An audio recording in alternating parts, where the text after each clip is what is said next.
So cacio e pepe is a very old dish. It was created because of need. So there is this big journey called transumanza, which shepherd used to take between the high elevation and lower plains. Right, during the winter they were down because it's warmer, and during the summer they were up in the mountains. Right, and they had with them, a lot of sheep. So went up and down the mountains at different times. They were out for months, and they had to carry, light things, right? They cannot pack heavy. So they brought with them cheese and pasta, and the pecorino cheese because they had sheep, and they mix it together after cooking the pasta in a towel. So mixing grated cheese in a towel with pasta, that was a dry pasta, and that's how cacio e pepe was created.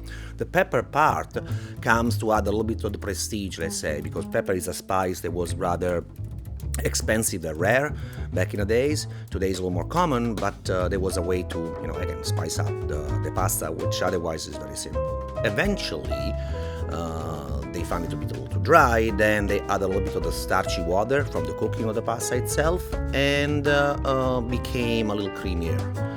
And while it seems to be a very, very easy dish, only 4 ingredients: water, pasta, pepper, and cacio, which is a pecorino cheese.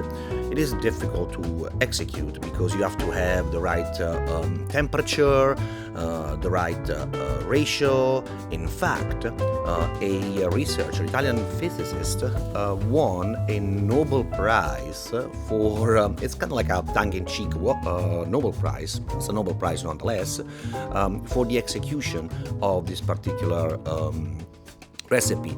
Did a bunch of study. They wanted to make sure that the ratio and the temperature were right.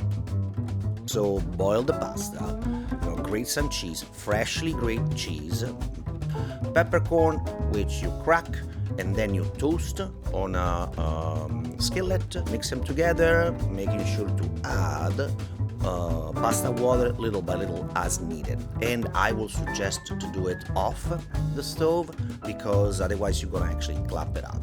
The result should be a creamy consistent with a little bit spotted pepper all over, and a delicious dish.